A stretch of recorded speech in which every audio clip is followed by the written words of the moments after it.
At this point, let me remind you of another of the important jobs that was assigned to Schiff when he was dispatched to America. I refer to the job of destroying the unity of the American people by creating minority group and racial strife. By the pogrom-driven Jewish refugees into America, Schiff was creating one ready-made minority group for that purpose. But the Jewish people, as a whole, made fearful by the pogroms, could not be depended upon to create the violence necessary to destroy the unity of the American people. But right within America, there was an already made-to-order, although as yet a sleeping minority group, the Negroes, who could be sparked into so-called demonstrations, rioting, looting, murder, and every other type of lawlessness. All that was necessary was to incite and arouse them.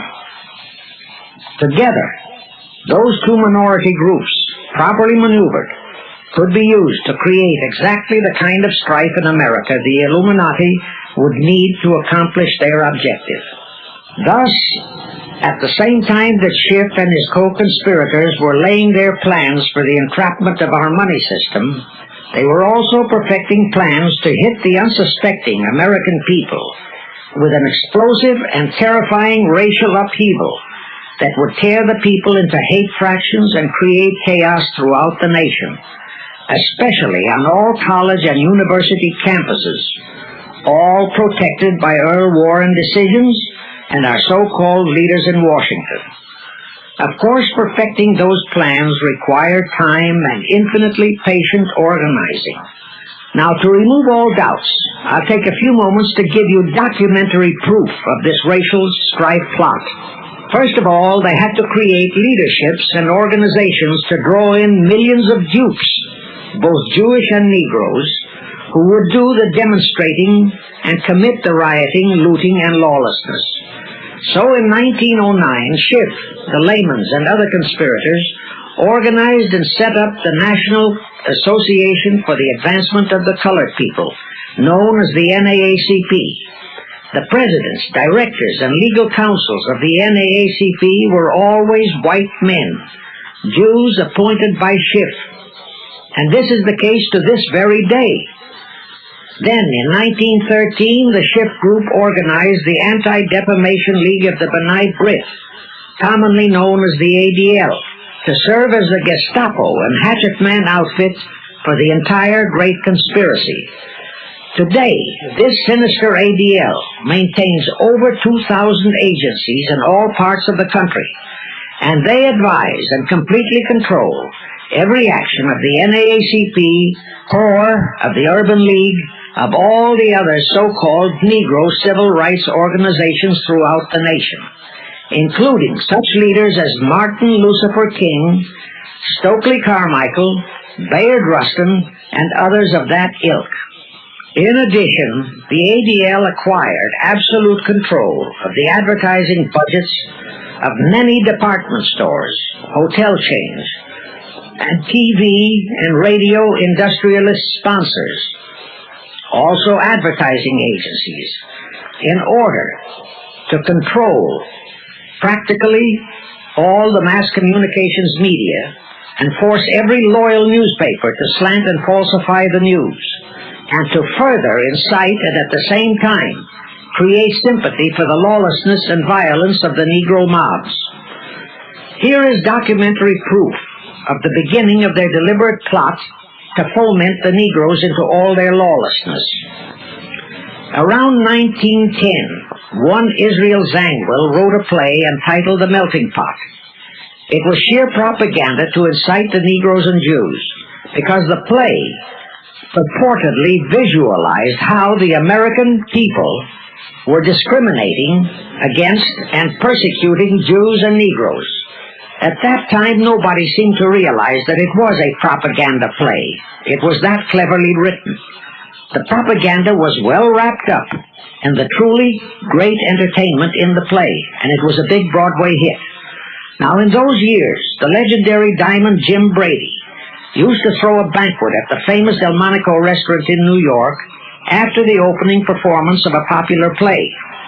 He threw such a party for the cast of The Melting Pot, its author, producer, and chosen Broadway celebrities.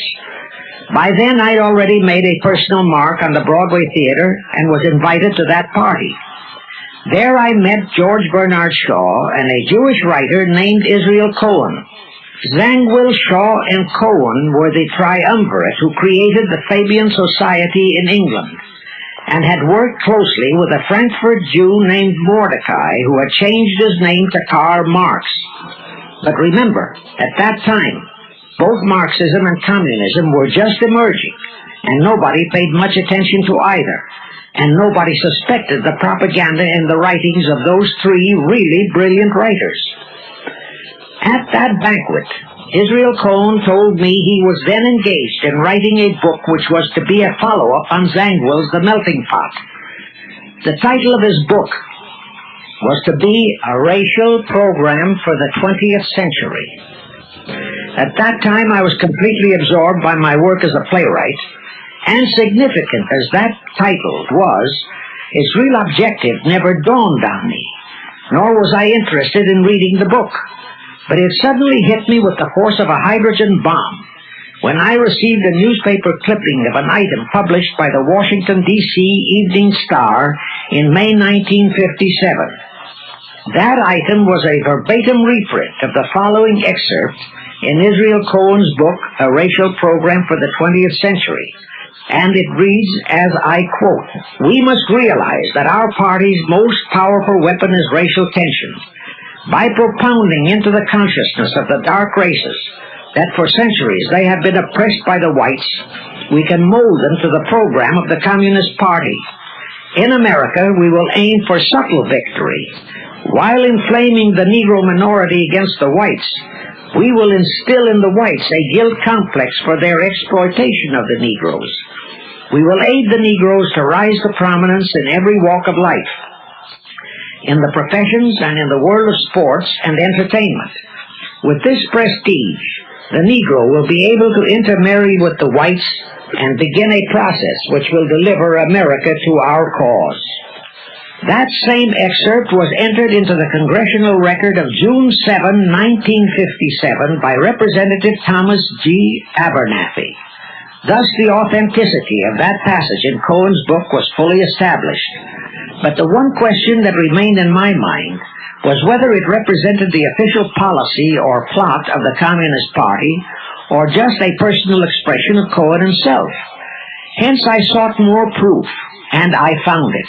In an official pamphlet published in 1935 by the New York Communist Party's official Workers' Library Publishers. That pamphlet was entitled, "The Negroes in a Soviet America." It urged the Negroes to rise up, form a Soviet state in the South, and apply for admission to the Soviet Union. It contained a firm pledge that the revolt would be supported by all American Reds and all so-called liberals. On page 38, it promised that a Soviet government would confer greater benefits to Negroes than to whites. And again this official communist pamphlet pledged that, I quote, "Any act of discrimination or prejudice against a Negro will become a crime under the revolutionary law," unquote. That statement proved that the excerpt in Israel Cohen's book, published in 1913, was an official edict of the Communist Party and directly in line with the Illuminati blueprint for world revolution issued by Weishaupt and later by Albert Pike. Now there's only one question, and that is to prove that the communist regime is directly controlled by the American Jacob Schiff and London Rothschild masterminds of the Great Conspiracy. A little later, I will provide that proof that will remove even a remote doubt that the Communist Party as we know it was created by those masterminds, capitalists if you will note, that Schiff, the Warburgs, and the Rothschilds planned and financed the entire Russian Revolution, also the murder of the Tsar and his family, and that Lenin, Trotsky, and Stalin took their orders directly from Schiff and the other capitalists whom they supposedly are fighting. Now can you see why the vile Earl Warren and his equally vile co-Supreme Court justices issued that infamous and treasonous desegregation decision in 1954? It was to aid and abet the plot of the Illuminati conspirators to create tension and strife between Negroes and whites.